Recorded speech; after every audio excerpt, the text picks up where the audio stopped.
Miss হবে না আপনার পছন্দের টিভি শো। দেখুন জি5 অ্যাপে একদম ফ্রি।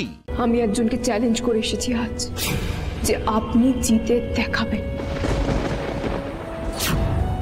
কাকে? রঘু ডাকাতকে।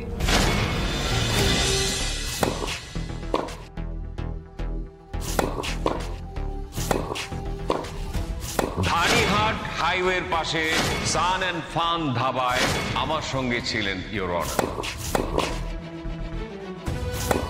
এই হচ্ছে তার বিল। এই দেখুন, এই ছবিটা দেখুন ভালো করে। অ্যাডভোকেট রায় এবং আমি ওখানে বসে আছি।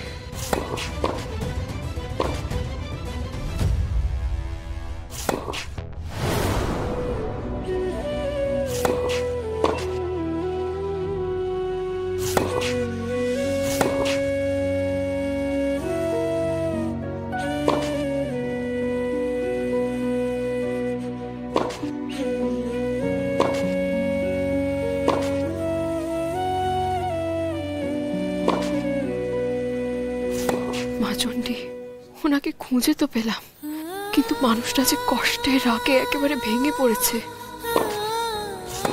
খুব রেগে রয়েছে। এখন ওর সামনে যেই যাবে তার কপালে দুঃখ আছে।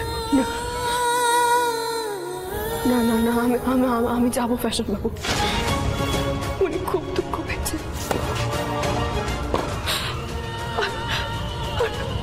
আর সেই দুঃখটা উনি নিজেকে দিচ্ছে। আমি যাব, আমি ভেতরে যাব। আমি ওনার এই দুঃখটুকু নিয়ে অন্তত মেটানোর চেষ্টা আমি করব। এখন ওর সামনে যাওয়াটা ঠিক হবে না। ওকে একটু একা ছেড়ে দাও। ওনার হাতটা ছেড়ে দেবো বলে আমি সেদিনকে ধরিনি ফ্যাশন বাবু। আমি ওনার স্ত্রী। ওনার ভালো মন্দ সবে তো ওনার পাশে থাকা আমার কর্তব্য।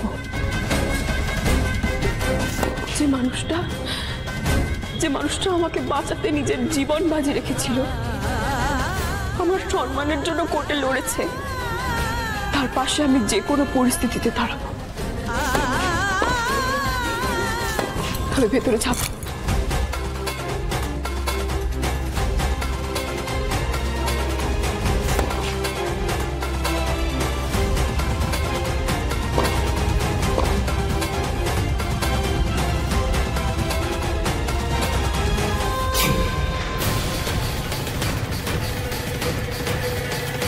সান অ্যান্ড ফান ধাবায় আমার সঙ্গে ছিলেন ইওর অনার।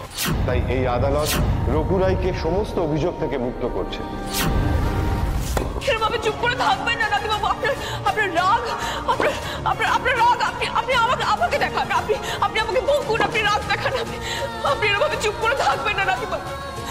আপনার এই চুপ করে থাকেন আমি সহ্য করতে পারছি না নাতি বাবু। আপনি কথা বলুন, আপনি প্লিজ কথা বলুন।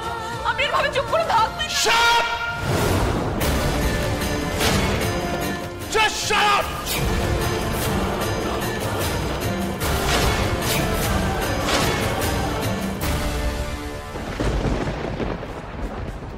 আমার সকাল থেকে মনটা কুগাইছিল।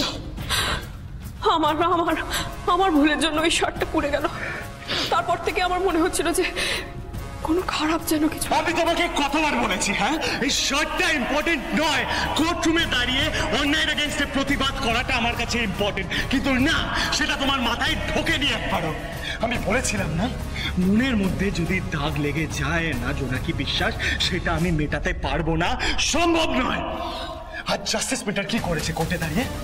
একটার পর একটা মিথ্যে কথা বলে গেছে, একটার পর একটা মিথ্যে কথা, lies lies lies and lies. আর আমি ওখানে কি করলাম? কিচ্ছু করতে পারিনি, জাস্ট দাঁড়িয়ে শুনছিলাম মিথ্যেগুলো। Why? Huh? Why? All because of you. All because of you, জোনাকি। জোনাকি বিশ্বাস, মিত্তির বাড়ির বৌমা, হ্যাঁ? কে ঢুকে যে কথাগুলো তোমার মাথায়? সুধাচরণ মিত্তির বাড়ির কর্তা তোমাকে বলেছে তুমি এখন মিত্তির বাড়ির বৌমা, ফলো রুলস, আর তুমি সেটাই করছিলে। কোর্টরুমে দাঁড়িয়ে অন্যার বিরুদ্ধে গিয়ে প্রতিবাদ না করে কি করলে? ফ্যামিলির পাশে দাঁড়ালে। ফ্যামিলি কি করলো? মিথ্যের পর মিথ্যে বলে গেল। আর আমি সেটা সহ্য করছি জোনাকি, আমি সেটা সহ্য করে গেলাম। আমি তোমার থেকে কি এক্সপেক্ট করেছিলাম জানো তো? যে তুমি অ্যাটলিস্ট প্রতিকার করবে, কিন্তু না, সেটা তুমি করতে পারলে না। Why? Because you are an extraordinary individual. Sudhacharan Mitter তোমাকে বলেছে তুমি মিত্তির বাড়ির বৌমা, তুমি extraordinary, you are more than a normal individual. তাই তুমি প্রতিকার করলে। আমরা প্রতিকার করবো নাতিবাবু, আমাদের প্রতিকার করতেই হবে।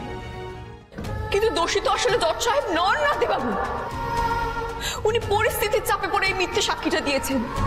উনি কি আর মন থেকে এই কাজটা করতে চেয়েছেন? নিশ্চয়ই চাননি। কেউ তো আর নিজের ছেলের বিরুদ্ধে সাক্ষী দিতে চান না নাতিবাবু। ওই রঘু ডাকাত এমন একটা পরিস্থিতি তৈরি করেছে যে আপনার বাবা বাধ্য হয়েছে এই মিথ্যে সাক্ষীটা দিতে। শুনুন আমার কথাটা শুনুন, এখন আমরা যাতে রঘু ডাকাতের বিরুদ্ধে সাক্ষী জোগাড় করতে পারি সেই চেষ্টাটা করি নাতিবাবু। শুধু শুধু অকারণে ঝগড়া করবেন না। আমরা যদি নিজেদের মধ্যে অশান্তি তৈরি করে থাকি তাহলে দাদু যে মিত্তির বাড়ির ছবিটা দেখছে সেটা আমরা কোনোদিন তৈরি করতে পারবো না নাতিবাবু।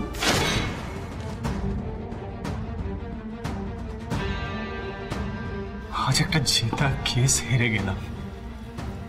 was all going perfectly fine, সবকিছু ঠিক চলছিল কোর্টে। জাস্ট ওই একটা লোকের জন্য, ওই একটা লোকের জন্য হেরে গেলাম।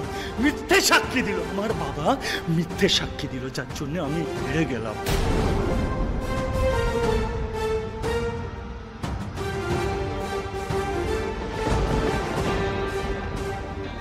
হেরে গেলাম জোনাকি, হেরে গেলাম। একবার হেরে যাওয়ায় মনের জোর হারিয়ে ফেলবেন না নাতিবাবু, বরং ভাবুন আমাদের কোমর বেঁধে প্রমাণ করে নামতে হবে।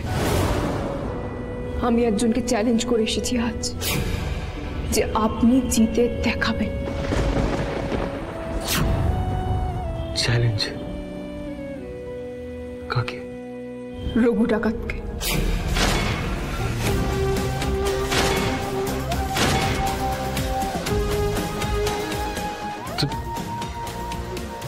তুমি তুমি রঘু রেগে চ্যালেঞ্জ করে এসছো? কোথায়? কোর্টে? না, ওনার বাড়িতে।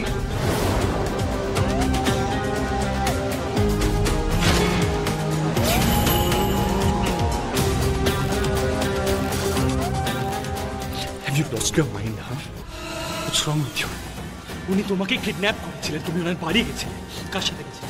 কার সাথে গেছিলে? ফ্যাশন বাবু ছিল বাইরে দাঁড়িয়ে। কোথায়? উনি ভেতরে যাওয়ার চেষ্টা করছিলেন, কিন্তু আমি বারণ করছি, কারণ রঘু ডাকাতের সাথে বোঝাপড়াটা আমার একার ছিল।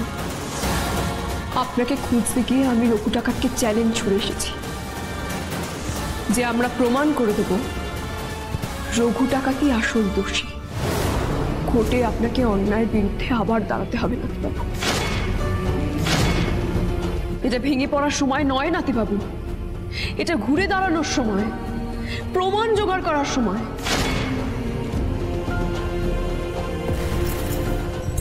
উঠুন উঠুন উঠুন নাতিবাবু, উঠুন। জি5 ডাউনলোড করুন আর সব এপিসোড দেখুন একদম ফ্রি।